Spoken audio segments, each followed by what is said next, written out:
रात के 2 बजे हैं। आप सो रहे हैं। अचानक आपके फ़ोन की स्क्रीन खुद ब खुद रोशन होती है। कोई मैसेज नहीं, कोई कॉल नहीं, लेकिन फिर भी फ़ोन ऑन है। आप उठते हैं, फ़ोन हाथ में लेते हैं और इसी लम्हे आपको एहसास होता है कि कुछ गलत है। आपका व्हाट्सएप खुला हुआ है, एक चैट ओपन है, लेकिन ये चैट आपने नहीं खोली और फिर एक नोटिफिकेशन आती है, log in from another device. इसी लम्हे आपके जहन में एक सवाल आता है, क्या मेरा फ़ोन हैक हो चुका है? और अगर हाँ, अब आगे क्या होने वाला है? आज की वीडियो में हम वो सब देखेंगे जो वाकई होता है जब आपका फ़ोन हैक हो जाए। और यकीन करें, ये सिर्फ आपके फ़ोन तक महदूद नहीं रहता। ज़्यादातर लोग समझते हैं कि हैकिंग सिर्फ फिल्मों में होती है। उन्हें लगता है कि मेरे पास तो कोई ख़ास चीज़ नहीं, मुझे कौन हैक करेगा। लेकिन यही सबसे बड़ी गलतफहमी है। हैकर्स को आपकी शख्सियत में दिलचस्पी नहीं होती, उन्हें आपके डेटा में दिलचस्पी होती है। आपके पासवर्ड्स, तस्वीरें, contacts, banking apps, social media accounts, OTP codes, ये सब कुछ आपके फ़ोन में मौजूद होता है। और यही वजह है कि आज के दौर में फ़ोन हैक होना ज़िंदगी के बड़े खतरात में से एक है। आप समझते हैं कि आप महफूज हैं, लेकिन हकीकत ये है, शायद आप पहले ही महफूज नहीं हैं। अब सवाल ये है कि हैक होने के बाद सबसे पहले क्या होता है। सबसे पहले हैकर आपके फ़ोन पर खामोश कंट्रोल हासिल करता है, यानी आपको फ़ौरन पता भी नहीं चलता। वो आपके फ़ोन को दूर बैठकर एक्सेस कर सकता है। मसलन, आपकी स्क्रीन देखना, टाइपिंग ट्रैक करना, कैमरा परमिशन मिसयूज़ करना, माइक्रोफोन एक्सेस करना।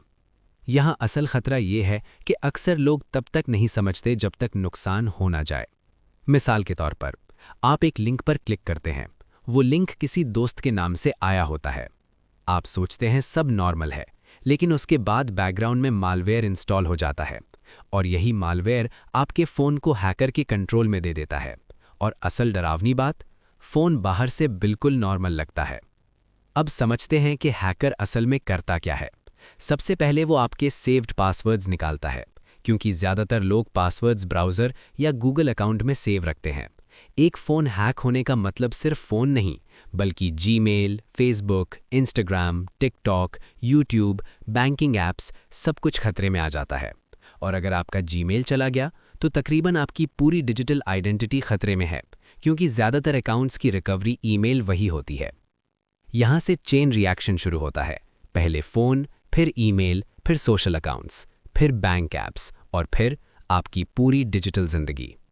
लेकिन यहाँ मसला ख़त्म नहीं होता, ये और भी ख़राब हो जाता है।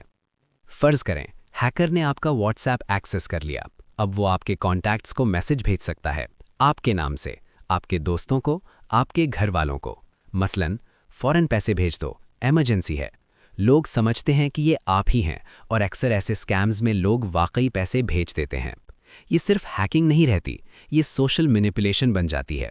और यही वो हिस्सा है जिसके बारे में कोई बात नहीं करता। हैकर सिर्फ आपको नहीं, आपके पूरे सर्कल को इस्तेमाल करता है। अब ज़रा एक और सिनेरियो सोचें। आपके फ़ोन में बैंकिंग ऐप इंस्टॉल्ड है, इजी पैसा, जैज़ कैश, बैंक ऐप, कुछ भी। अगर एसएमएस एक्सेस भी कॉम्प्रोमाइज़ हो जाए, तो ओटीपी कोड्स भी हैकर के पास जा सकते हैं। इसका मतलब वो ट्रांजैक्शन अटेम्प्ट कर सकता है, पासवर्ड रीसेट कर सकता है और आपके अकाउंट तक पहुंच सकता है। ये वो लम्हा होता है जब लोगों को असल नुकसान महसूस होता है, क्योंकि अब बात सिर्फ प्राइवेसी की नहीं, पैसे की है। अब सबसे अहम सवाल, अगर फ़ोन हैक हो जाए तो फ़ौरन क्या करें? स्टेप 1, इंटरनेट बंद करें। फ़ौरन mobile data of, wifi of करें, इससे रिमोट एक्सेस रुक सकता है। स्टेप 2, पासवर्ड्स फ़ौरन तब्दील करें। सबसे पहले Gmail, WhatsApp, banking apps, social media, ख़ास तौर पर Gmail. Step 3, unknown apps check करें। जो ऐप्स आपने इंस्टॉल नहीं की, उन्हें फ़ौरन डिलीट करें। स्टेप 4, टू फैक्टर ऑथेंटिकेशन, हर अहम अकाउंट पर 2FA ऑन करें। स्टेप 5, फैक्ट्री रीसेट, अगर मसला बरकरार रहे तो बैकअप लेकर फ़ोन रीसेट करें। ये अक्सर मालवेयर ख़त्म करने का सबसे स्ट्रॉन्ग तरीका होता है। लेकिन यहाँ एक और मसला है, बाज़ औक़ात हैक फ़ोन से नहीं, सिम स्वैप से होता है। यानी हैकर आपका नंबर कंट्रोल कर लेता है और फिर ओटीपी कोड्स उसके पास जाते हैं। इसीलिए सिर्फ फ़ोन सेफ होना काफ़ी नहीं, आपका नंबर भी महफूज होना चाहिए। यही वजह है कि एक्सपर्ट्स हमेशा कहते हैं, फ़ोन की सिक्योरिटी इक्वल्स आइडेंटिटी सिक्योरिटी। आज के बाद जब भी आपका फ़ोन अचानक स्लो हो, खुद ऐप्स खोलें, बैटरी जल्दी खत्म हो, अननोन नोटिफिकेशंस आएं, उसे इग्नोर मत करें, क्योंकि कभी-कभी ये सिर्फ बग नहीं होता, ये वार्निंग होती है। आपका फ़ोन आज सिर्फ एक डिवाइस नहीं, ये आपकी ज़िंदगी, यादें, पैसे और आइडेंटिटी है। अगर ये कॉम्प्रोमाइज़ हो जाए तो नुकसान सिर्फ स्क्रीन के अंदर नहीं रहता, ये हकीकी ज़िंदगी तक पहुंचता है। और अब आप जानते हैं, अगर फ़ोन हैक हो जाए तो आगे वाकई क्या होता है।